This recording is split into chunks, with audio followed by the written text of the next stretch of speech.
Hi, this is Newt, and I'm reporting on the second night at the Republican National Convention in Milwaukee. Let me start by saying, Callista and I will be giving a talk tonight, and we're both very excited about the opportunity. She'll be talking about religious liberty and freedom, and I'll be talking about foreign policy and national security.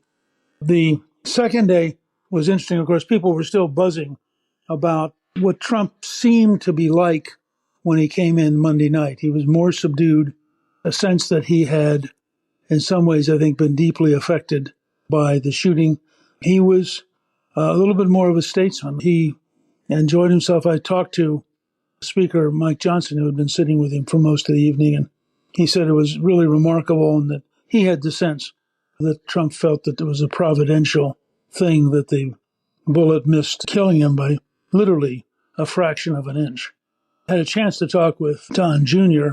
He was deeply affected. He actually was out fishing with his daughter, and somebody called and said, "Your father's been shot," and they didn't know anything more than that, so he didn't know if his dad was dead or what until he got to shore, and he said it took about 90 minutes to finally get through to him on the phone. That was still the big impact on Tuesday morning, was the sense of Trump having survived and the sense of excitement that he had come to the convention floor with J.D. Vance, who, of course, was the second big story. With picking Vance was strategically a very big decision.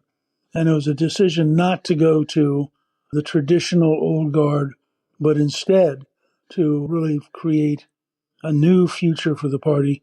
Vance is 39, the same age as Richard Nixon was when President Eisenhower picked him to be vice president.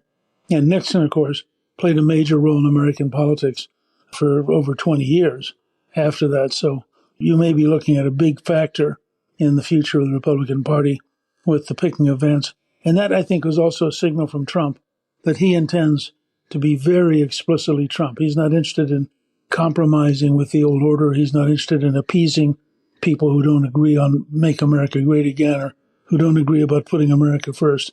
Frankly, he totally owns the convention. I've never seen the depth of commitment that exists for President Trump at the present time.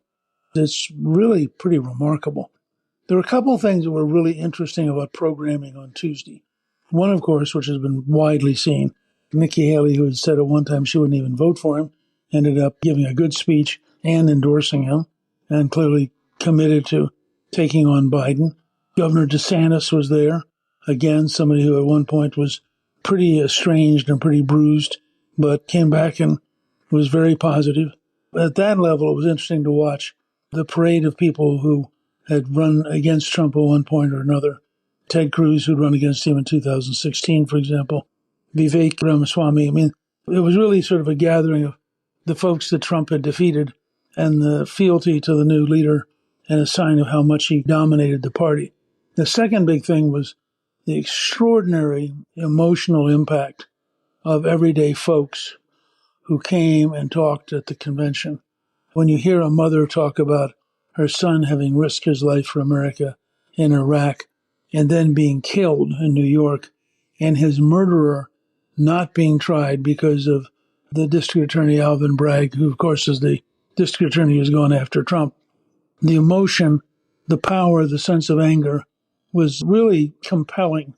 And I think there were several witnesses to that, particularly people whose children had been killed by illegal immigrants, that I think the audience found very powerful, very different than traditional conventions.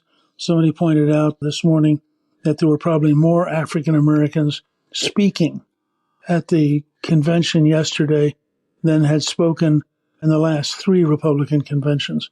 So there's a real effort here at outreach to the Latino and the Black communities, all of it along the lines in terms of ideas that are totally compatible with Trump and with the concept of MAGA. But nonetheless, it's a much broader Republican Party. It's a Republican Party, for example, which has an African-American candidate for governor in North Carolina who has a very good chance of winning. You just looked around and you saw, wow, this is certainly not the party that I first became active in back in 1960 in Columbus, Georgia.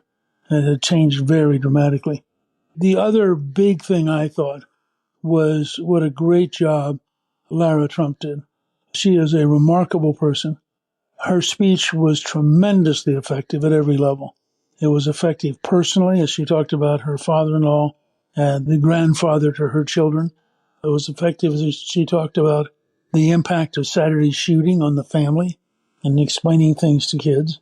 It was effective as she talked about what had gone wrong in America and what President Trump would do to fix it.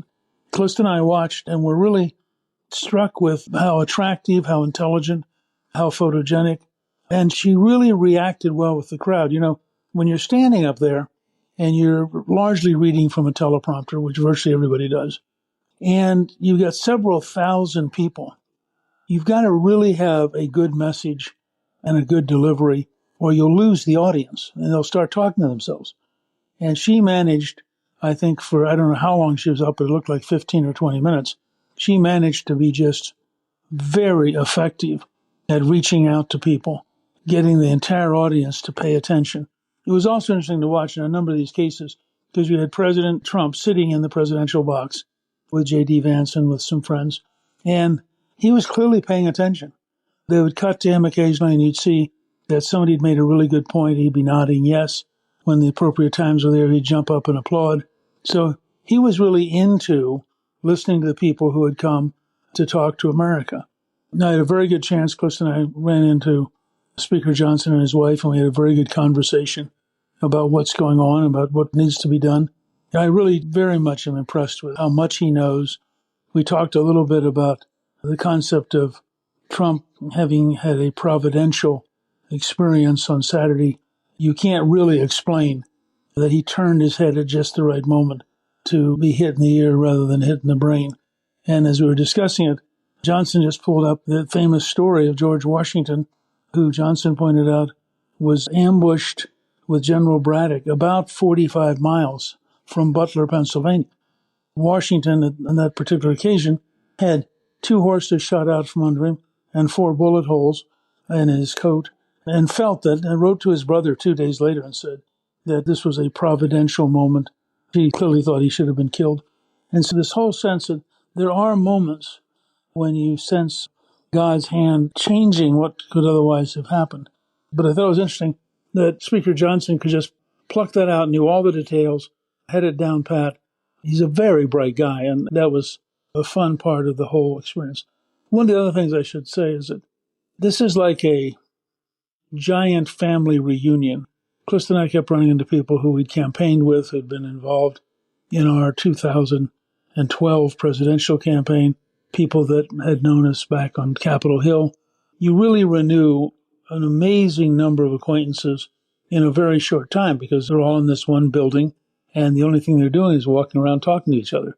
So it begins to be a really nice time to get caught up again and to have a sense of what's going on. I think that the most recent polls, I don't know how valid they are, and I don't know whether it's just a temporary jump after the assassination attempt or whether it's a real breakthrough. But I know there was one set of polls today in which in every single key state, Trump was now ahead. So that's Pennsylvania, Michigan, Wisconsin, Nevada, Arizona, North Carolina, Georgia, and every one of those states, he's now ahead by, in some cases, by a pretty significant margin. Now that's, again, all going to continue to evolve. And historically, each party gets a little bit of a bounce in the polls coming out of their convention. So you have to also factor that in. You've got huge amounts of television coverage. And of course, with the assassination attempt on Saturday and Trump's courageous response to it, he's had an unusual level of attention, and that will undoubtedly have some effect. I should say, by the way, from what I'm seeing, I think that it's very likely that Biden is going to be the Democratic nominee, and he controls the machinery. And what this has done in part is it's taken away the time and the opportunity for the Democrats who really want to get rid of him to build momentum because they're sort of smothered by the news coverage about the assassination attempt and the coverage about President Trump and the Republicans having a convention. The last thing I want to mention is we had a very, very interesting America First Policy Institute meeting yesterday morning. Somebody said, we really need something like the Contract with America. And I pointed out that the platform, which I urge all of you to read, the platform is the shortest platform in modern history. It dropped from about 37,000 words in 2016 to about 4,600 words now. So dramatically smaller, very clear, written to be understood by everybody, and personally edited by Donald Trump. I mean, he went through that platform line by line, changed things, had him rewrite things. And I've been told by John McLaughlin, who does polling for both Trump and he does polling for America's New Majority Project, which we run. And McLaughlin says that you can take that platform, lay it right next to our polling data, and virtually everything in the platform is 60% plus approval by the American people. I think this is a very important document, and I'm going to do everything I can to get them to send it out nationwide and to get people to truly understand this is a roadmap for the future. It is what Donald Trump intends to do. It is his personal document. He personally edited it. I don't remember any time in modern times you've had this level of intense commitment by a president to a platform. So I recommend to all of you to go to the Republican National Committee website, get a copy of the platform, and take a look at it. And I hope you'll both watch Callista and I speak this evening. Callista is the former ambassador to the Vatican, and she will be discussing religious liberty starting at 7:24 Eastern Time, 6:24 Central Time, and then I'll be speaking right after her.